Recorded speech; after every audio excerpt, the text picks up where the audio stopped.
Raising a lab-grown child, love or sci-fi horror. Welcome back to School of Soul.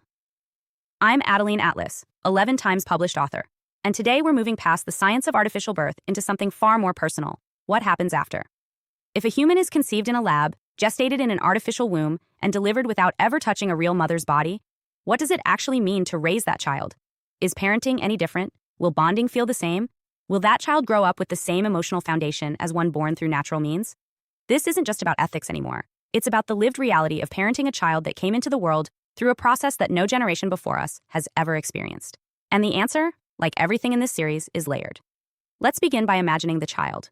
This is a baby conceived from donor cells, or possibly skin cells, developed into an embryo in a lab, monitored around the clock by an artificial womb system, born not in a hospital delivery room, but through a controlled extraction procedure from a biobag or capsule. There's no labor, no water breaking, no skin-to-skin moment, no hormonal flood that naturally prepares the mother's brain and body for bonding.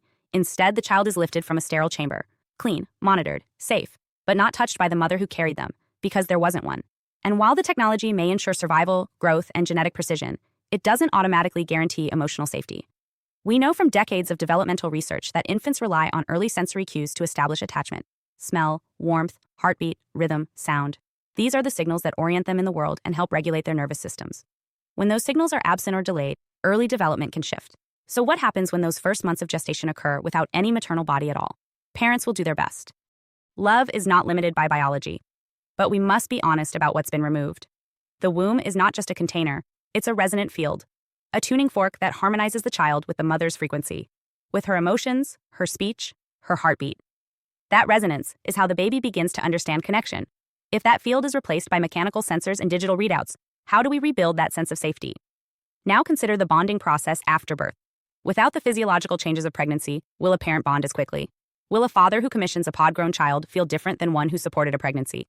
Will a mother who never carried but receives a newborn from a lab feel that same instinctual flood of responsibility and love? For some, yes. For others, it may be slower, stranger, disconnected. Not because they don't care, but because the rituals of connection have been altered. And rituals matter. Some companies already propose AI-assisted parenting for lab-born children, nurturing bots, sound therapy, robotic arms that rock the infant. The intention is good, to create structure and care. But can those systems replicate the unpredictable, imperfect, deeply human moments that make up love? Can they mimic the intuition that a parent develops by holding a baby night after night, learning their patterns, responding to their cries, falling in sync? And then there's the child. Growing up, they'll ask questions. Where did I come from? Who carried me? Why wasn't I born like other kids?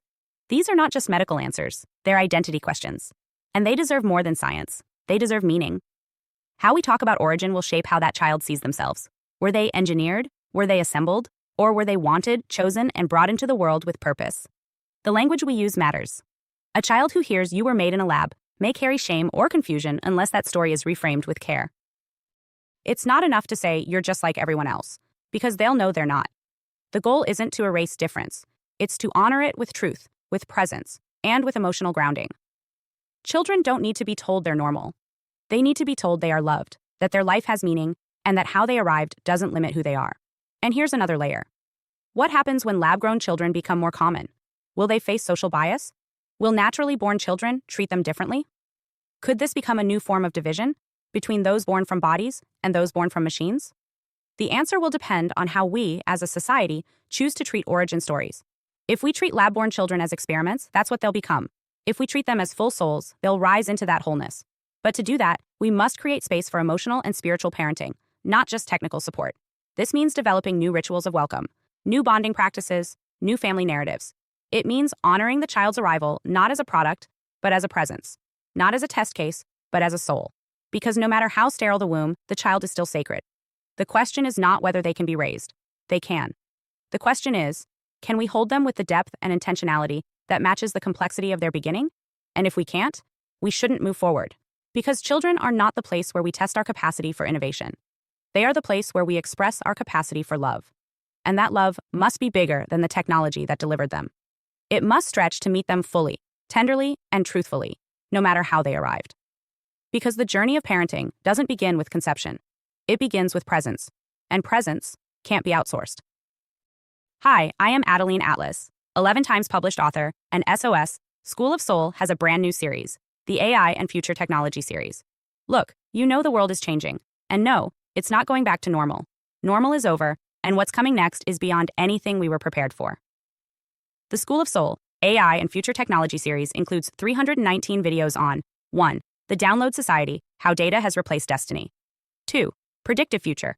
Your next moves aren't random, they're forecasted. 3. Social Credit Systems. The behavioral economy now governs access. 4.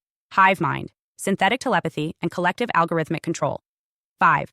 Nanobots inside you. Medical, military, and programmable intrusions. 6. Grief Tech. AI-fueled digital resurrection and simulated comfort. 7. Uploading your mind, consciousness transfer, and data-based identity. 8. Deep fakes plus AI clones. The replication of reality and identity theft. 9. Quantum humans. The merger of biology with quantum systems. 10. Digital afterlife, where your data goes when you die. 11. Resurrection science, reviving life through synthetic methods. 12. Immortal science, the end of death as we know it. 13. Longevity science, gene editing, anti-aging, and bio-upgrades. 14. Designer babies, engineered perfection before birth. 15. Artificial wombs, birth decoupled from the female body. 16. 3D printing, printing organs, limbs, and even humans. 17. The humanoid era, the rise of synthetic beings among us. 18. Legacy humans, the slow phase-out of unmodified analog people. 19. Smart cities, algorithmic environments that watch and decide. 20. Cloud-based societies, citizenship without borders or bodies. 21. Hackable humans, emotion, memory, and behavior under code. 22. Biometric scanning, your body is your password and your prison. 23. Sex tech, intimacy reprogrammed by machines. 24. Extinction of gender, fluidity, deletion, and design of identity. Every topic is fully explored with real-world technologies, patents, case studies, ethical analysis, and future forecasts. These aren't someday discussions. This is already happening. Join the SoS School of Soul Vault to overstand the future before it's implemented on you.